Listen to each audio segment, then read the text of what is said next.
خدای به رالوي کې او غټ سړی بشي په خپل کارونو به خپل پوشي بس همدا د خلکو خبرې او خنداګانې به ورته خېشي اوهو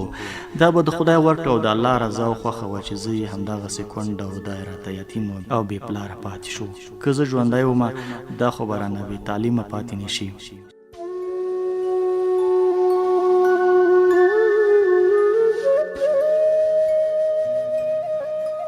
د شمس د کونډې او زړې مور په پاړو وچو شونډو به هر وخت همدا خبرې وي تل به خپل قسمت ته ژړل خو څه به یې کړی وی دا به د الله رضا وه د شمس مور به د خپل وړوکي تنکي ماشوم زوی د ښې راتلونکي لپاره خپل لاسونه تڼاکي کول که د ورځې په جریان کې به ورته د نږدې کورونه کومې کلیوالې ښځې د خپل کور د ښځو کومه جوړه جامې د ګنډلو لپاره راوړي نو د شمس خوارکۍ صابرې مور به په ټوله ورځ کې یوه جوړه جامې د دې لپاره ښې په شوق وګنډلې چې ښې راشي داسې نه چې خرابې شي او بیا راته نورې جامې د ګنډلو لپاره رانه وړي صابر ترور هم په ټول کلي کې د جامو په ګنډلو کې خپل نوم ایستلی او ګټلی و په خپل کلي کې ښه مشهوره وه د ښځو جامو تر څنګ یې د کلي د وړو او تنکیو ماشومانو جامې هم ښې او ښایسته ګنډلې د شمس د مور همدا مزدوري وه په همدې روپیو به یې د خپل کور د کړوړو تر څنګ د خپل یتیم زوی لپاره د مکتب قلمونه کتابونه او کتابچې هم اخیستلې او که کومه ورځ به ورته چا جامې رانه وړي نو هغه ورځ خو به بیا د الله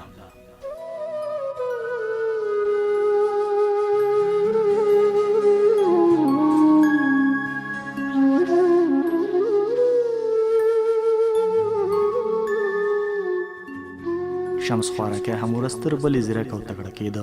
سهار به یې لا شنې ترخې چای له خولې او سونې تېرې کړې نه وي چې د مکتب غم به ورسره و او مازدیګر به لا اذان نه و شوی چې شمس خوارکي به خپل قرآن کریم په څنګ کې واخیست او مدرسې ته به روان شو او چې کله به د مکتب نه ستړی ستومانه راغی ډوډۍ به یې لا خولې ته کړې نه وه چې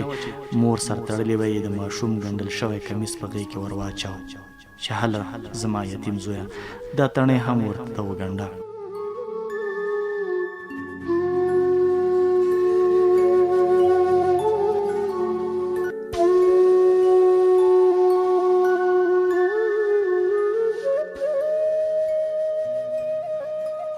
شمس خوارکي به هم ژر ژر په ستن کې په ډېره سختۍ تار واچاوه کمیس به یې راواخیست د کمیس تڼۍ به یې لا ختمې کړې نه وي چې مور به یې پرې غږ کړ بس نور یې همدلته پرېږده هر څومره چې دې ګنډلی وي به زه ته ورځه خپل اودس دې وکړه او مدرسې ته دې لاړ شه چې ناوخته نه شي که زه روزګاره شم نورې تڼۍ به ورته زه پخپله وګنډم شمس خوارکی به ژر له خپل ځای نه راپورته شو اودس به یې وکړ قرآن کریم به یې په څنګ کې ونیو او د خپل کور د حویلۍ له دروازې به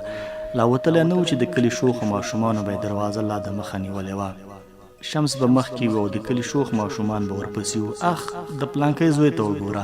نه یې پلار شته او نه یې ورور او په کور کې یوازې او مور زړې هم ټوله ورځ سر په سره ټوټه تړلې وي او ټوله ورځ د خلکو جامې ګنډي د ځان لپاره دم دوا نشي اخیستلی او ده ته ګوره په شلیدلو او خیرونو جامو کې ګرځي مکتب او مدرسې ته هم په همدې خیرونو او خرابو جامو کې ځي اوف اوف تر هغې به د کلي شوخو ماشومانو د شمس خوارکي شا نیولې وه او نه به یې پرېښوده چې تر څو به یې چې هغه خوارکی د مکتب یا د مدرسې په دروازه نه و سپارلی بس هره ورځ به د دوی همدا کار و شمس خوارکی به د مکتب یا مدرسې د سیم نه و راوتلی چې د کلي ټوله کوڅه به یې له خپلو سترګو له هندارو تېره کړه اول به یې په ټوله کوڅه کې وکتل او بیا به یې قرآن کریم په څنګ کې ټینګ ونیو او په یوه منډه به په کوڅه کې را روان شو د کور په دروازه به لا راننوتی نه و چې خوارکی سرتړلې مور به پرې غږ وکړ څه خبره ده زویه بیا ولې دومره سانې والی او په منډه راغلی خیر خو به وي که نه بیا څوک درپسې دي د شمس خوارکي شونډې او خوله به وچه شوه او په ډېرې وارخطایۍ به یې شونډې مور ته وربوڅې کړې بیا به یې د کور دروازې ته لاس ونیو او په لاس به یې اشاره وکړه هغه د پلانکي هغه د احمد کاکا او د اکبر خان کاکا زامن بیا راپسې د شمس خوارکي سترګې به له اوښکو ډن ډن شوې او د اوښکو رودونه به یې په ګیلمونو اننګو را روان شو مور به یې له مشین نه په زور یو درس پورته کړ د سر نه به یې تړلې سره ټوټه خلاصه او لرې کړه او له خپل ځای نه به پورته شوه او له همدې ځای نه به یې په ستغو سپورو شروع کړه د شمس خوارکۍ عمر خوړلې مور به لا د خپلې حویلۍ دروازې ته نه ورسېده چې د کلي شوخو ماشومانو په کوڅه کې درز او دروز جوړ کړ او په یوه منډه به په خپلو دروازو ورننوتل د شمس خوارکۍ بېوزلې مور خو به د کلي ټول ماشومان نه پېژندل او نه دومره تکړه وه چې ټولو کورونو ته په یوه ساه خپله بېوزله له ګیلو ډکه ځولۍ وړاندې کړي بس د ګوتو په شمار به یې نږدې د یو څو کورونو دروازې په ملا ماته راماته ور ټک ټک کړې او بېرته به لا خپل کور ته نه وه راغلې چې د کلي شوخو ماشومانو به یې بیا شا نیولې وه او پیښې به یې ورته شروع کړې. خو بس څه به یې کړی وی، د شمس او مور به یې هر ورځ همدا حال و. داسې ورځ به یې په ژوند کې نه وه پاتې شمس خوارکی دې په خوشحالۍ کور ته رانشي. د کلي ماشومانو هم ښه سات تېر و. که نورې کلیوال لوبې او مسې به یې نه وه، خو د شمس خوارکي د ازارولو او زورولو خو یې عادت ګرځېدلی و او له دې کار نه یې خوند اخیسته، نو ځکه یې د دوی دروازه نه پرېښودله.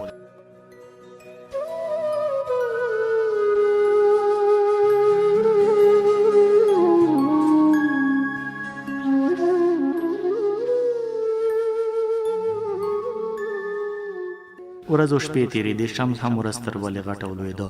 وخت راغی شمس له مدرسې او مکتب نه فارغ شوی و. په پوهنتون کې هم اخري کال و. د مور خوارکی هم اوس یو څه تمه پیدا شوې وه، یو څه لاړې له خولې تېرې شوې، ځکه چې شمس اوس په طب پوهنځي کې خپل زده کړې ترسره کول او بعد له وخت نه یې د یو ډاکټر سره په ډېرو کمو روپو هم کار کوو. د کلي د هغو شوخو ماشومانو هم اوس کار خراب شوی و. سهار به لا د شفق کورونه بل و چې شمس به له کوره ته او ماښام به په ټول چم تکه توره تیاره خوره وه چې کور ته به راته. مور خوارکی به یې تر هغه خپلې دوه سترګې دروازې ته نیولې وي او ټوله ورځ به یې دروازې ته کتل چې تر څو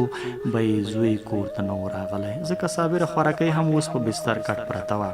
ورځ تر بلې حالات خرابېده او ناروغي به یې ډېرېدله. له ځان نه یو ساعت تمه هم نه وه، ځکه چې له یو خوا نه یې عمر خوړلی او له بلې خوا نه یې د کلي ولس او په ښار کې د روزانه چاودنو او د ځوانانو د مرګ ژوبلې د خبرونو د اورېدلو او کتلو یې وضع نوره هم خرابه کړې وه. ټوله ورځ او شپه یې الله ته خپل لاسونه د دعا لپاره لپه پورته کړي وو او د خپل یتیم شمس زوی لپاره به یې د ښې راتلونکي لپاره دعاوې کولې. سهار به یې په نیمکښې دروازه کې په خدای سپاره او مازدیګر ناوخته به یې تر هغه خپلې دوه سترګې دروازې ته نیولې وي چې خوارکی شمس په کور ته لا نه و راغلی.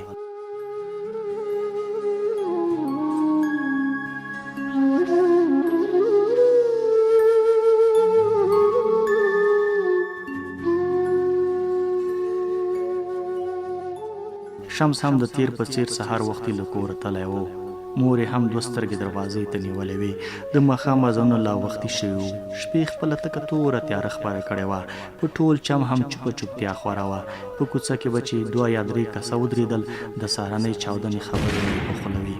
د کلي حالت هم بدل و. د صابرې کونډې کور به هم د کلي د ښځو ډک او خالي کېده. د هر چا په خوله به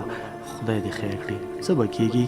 الله دې دې مل او ملګری شي. اوس چې پرې لږ راحت راغلی او زوی د خپلې ګټې وټې شو، نو خدای ورته دا پیښه پیدا کړه. بس موږ به څه وکړو، دا به د الله رضا وي او له دوی سره به یې همدا لیکلې وه. د کلي ټولې راغلې ښځې د صابرې ترور نه ګرد چاپېر ناستې وې.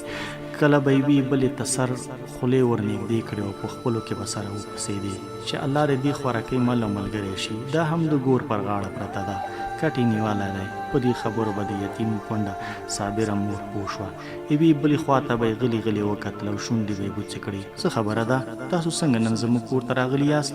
اخر څه خبره ده، تاسو کله داسې زما کور ته په جمع نه یې راغلي؟ ولې زما په شمس زوی خو به څه نه وي شوې؟ نه نه، داسې کومه خبره نشته دی. ټولو ناستو ښځو به په یو غږ سره وویل او د هغې خبره به یې ورماته کړه.